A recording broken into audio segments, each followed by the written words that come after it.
నమస్తే friends. Iran, Israel, America ఈ మూడింటి మధ్య జరుగుతున్న ప్రస్తుత యుద్ధం ఏదైతుందో ఇది 14వ రోజు. అయితే ట్రంప్ గారి ఆశలు మాత్రం బూమరాంగ్ అవుతున్నాయి. ట్రంప్ గారి ఆలోచన ఏంటి?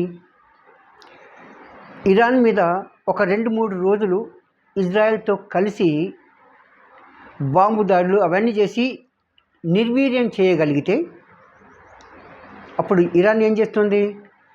కోపం వచ్చి ఈ గల్ఫ్ దేశాల్లో ఉన్న అమెరికా బేస్లపైన దాడి చేస్తుంది.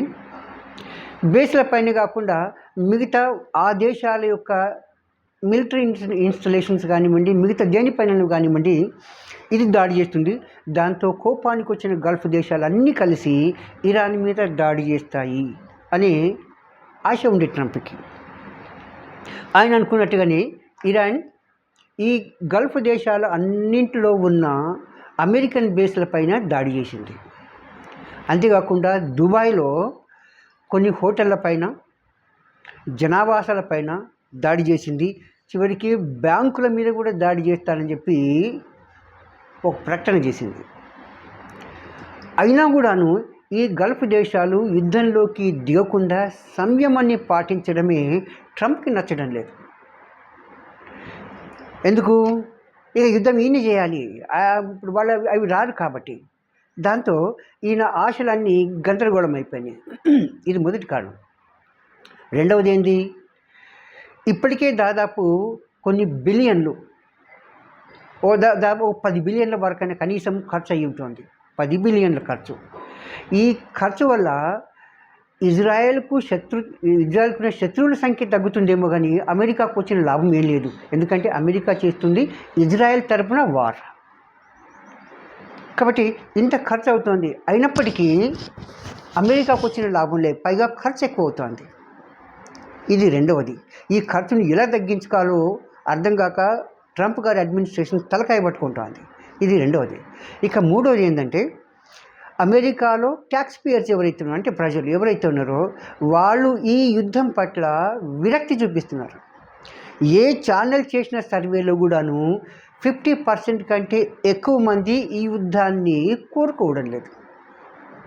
ఇది మూడవది. ఇక చివరికి నాలుగవది ఏంటంటే, అమెరికా ఉపాధ్యక్షుడైన జేడీ వ్యాన్స్ గారు ఈ యుద్ధం ప్రారంభమైన దగ్గర నుంచి మొత్తం అంటే అండర్గ్రౌండ్లో పోయిన కిందికి లెక్క. ఒక ట్వీట్ లేదు ఈ యుద్ధానికి సంబంధించి, లేదా ఎక్కడ ప్రెస్ మీట్లు కూడా లేడు.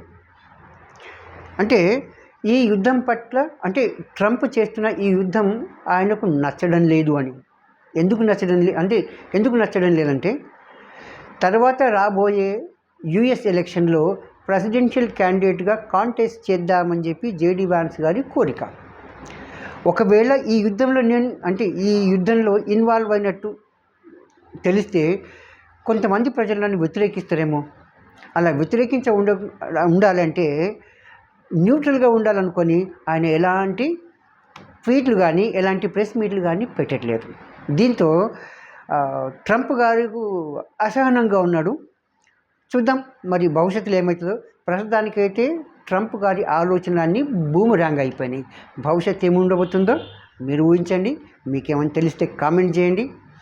నచ్చితే లైక్ చేయండి, షేర్ చేయండి, నా ఛానల్ని సబ్స్క్రైబ్ చేయండి. Thank you friends. జై భారత్.